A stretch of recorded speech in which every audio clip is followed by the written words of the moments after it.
කෙනෙක් මේක දැනගන්න එකක් නෑ. මේ කතාව සාමාන්‍ය හෙඩියක් ගැන නෙවෙයි. මනුස්සයක්ව කෑලිවලට කපලා දාපු අමානුෂික මිනිමරු හෙඩියක් ගැනයි.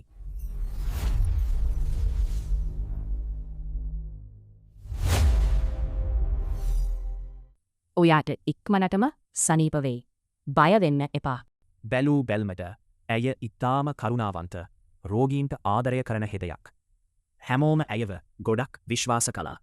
නමුත් මේ රෝහලට ප්‍රතිකාරගන්න ආපු එක්තරා පුද්ගලයෙකුගේ ජීවිතය මේ හෙදිය නිසා සම්පූර්ණයෙන්ම වෙනස් වෙනවා. මට ටිකක් අමාරුයි සිස්ටර්. රෝහලේ තිබුණු ලොකු රහසක් ඔහු අහම්බෙන් දැනගන්නවා. ඒක තමයි ඔහුගේ ජීවිතයේ ඔහු කරපු ලොකුම වැරද්ද. ඔයා මොකක්ද මේ කරන්නේ? මම මේවා හැමෝටම කියනවා. තමන්ගේ රහස එළිවෙයි කියන බයට මේ හෙදිය ඇගේ යක්ෂ ස්වරූපය එළියට ගන්නවා. ඇය භයානක සැලසුමක් හදනවා. මට සමාවෙන්න. වෙන විකල්පයක් මට ඉතුරු වුණේ නෑ. කිසිම අනුකම්පාවක් නැතුව රෑ මැදියමේදී ඇය මේ අහිංසක මනුස්සයාව ඉතාමත් ක්‍රූර විදියට ඝාතනය කරනවා. නමුත් මිනිමැරුමට වඩා භයානකම දේ වුණේ ඊට පස්සේ. සාක්ෂි වශයෙන් කරන්න ඇය මේ මෘත ශරීරය කෑලිවලට කපන්න තීරණය කරනවා. එක්මන් කරන්න ඕනේ. ලේ පැල්ලම් සෝදා හරින ඇය ශරීර කොටස් කළු පාට බෑග් වලට දාලා රහසිගතව රෝහලෙන් පිට කරනවා. කිසිම කෙනෙකුට හොයාගන්න බැරි වෙන්න ඇය මේ ශරීර කොටස් පාළුවට ගිය ගඟකට විසි කරලා දානවා. කාලය ගත වෙද්දී මේ පුද්ගලයාගේ අතුරුදන් වීම ගැන පොලිසියට පැමිණිලි ලැබෙනවා. පොලිස් පරීක්ෂණ ආරම්භ වෙනවා. මනුස්සයා එකපාරටම අතුරුදන් වුණේ කොහොමද? පොලිසිය රෝහලට ඇවිත් ප්‍රශ්න කරද්දීත් ඇය කිසිම ගානක් නැතුව බොරු කියන්න තරම් දක්ෂ වුණා. මම මෙහෙම කෙනෙක්ව දැක්කේ නෑ ඔෆිසර්. නමුත් මොන තරම් පිසිදු කළත් අපරාධයක සාක්ෂි සම්පූර්ණයෙන්ම මකන්න බෑ. රහස් පරීක්ෂකයින්ට ලේ පැල්ලම් සොයාගන්නේම ලැබෙනවා. මෙතන ලොකු අපරාධයක් වෙලා තියෙනවා. වඩි කල් යන්න කලින් ගඟේ පාවෙමින් තිබුණු ශරීර කොටස් පොලිසිය විසින් ගොඩ ගන්නවා. ඇගේ සියලුම බොරු එතනින් අවසානයේදී මේ අමානුෂික මිනිමරුවා නීතියේ රැහැනට කොටු වෙනවා. මුළු රටම මේ සිදුවීමෙන් කම්පනයට පත් වුණා. ඔබ මිනිමැරුම් චෝදනාවට අත්අඩංගුවට ගන්නවා. සාමාන්‍ය අහිංසක මුහුණුවරක් පිටුපස හැංගිලා ඉන්න යක්ෂයෝ ඕනෑතරම මේ සමාජයේ ඉන්නවා කියලා මේ කතාවෙන් අපිට හොඳින්ම තේරෙනවා. මම කළේ හරි දේ. මේ සිදුවීමත් එක්ක මුළු රටම කැළඹුණා.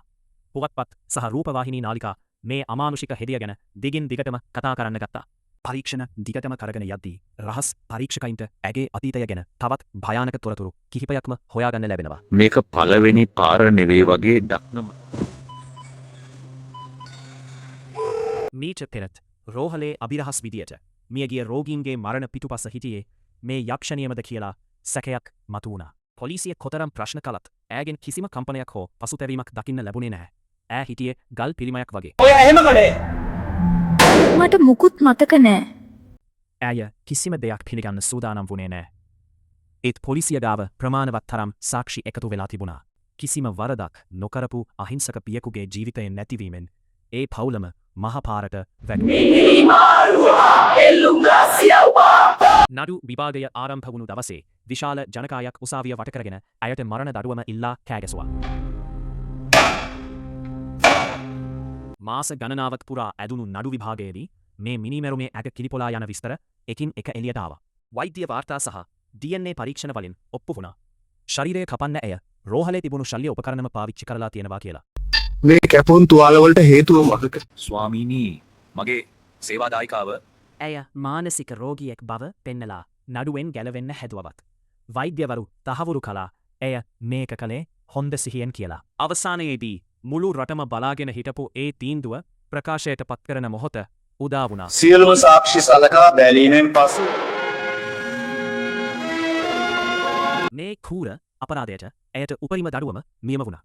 ඇගේ ජීවිතයේ ඉතිරි කාලයම ගෙවන්න වෙන්නේ හිරකූඩුවක් ඇතුලේ.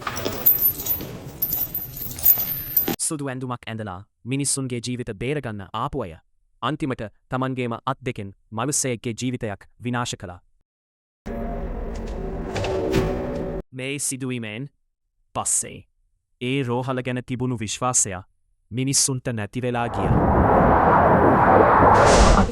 අපි කාවද ඇත්තටම විශ්වාස කරන්නේ අපි ලෙඩ වුණාම අපේ ජීවිතේ බාර දෙන්නේ ඩොක්ටර්ස්ලටයි නර්ස්ලටයි.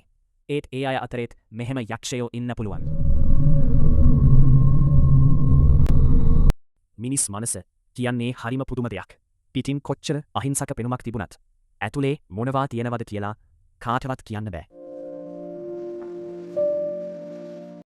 අපි මේ කතාව කතා කරනකොට ජීවිතය අහිමි වුණු ඒ අහිංසක මනුස්සයා ගැනත් මතක් කරන්නම ඕනේ. මේක එක සිදුවීමක් විතරක් නෙවෙයි. ලෝකයේ මේ වගේ වෛද්‍ය වෘත්තිකයන් අතින් සිදුවුණු අපරාධ ගැන තවත් කතා ඕනෑතරම් තියෙනවා. නමුත් ඇය ඇත්තටම ඒ පුද්ගලයාව මැරුවේ ඇයි කියන එක අදටත් 100% නොවිසඳුණු අභිරහසක්. ඇය ඇගේ ඉතුරු කාලය මේ 4 මායිම ඇතුලේ තමන් කරපු ඒ භයානක පාපයට එක්ක ගෙවලා දායි.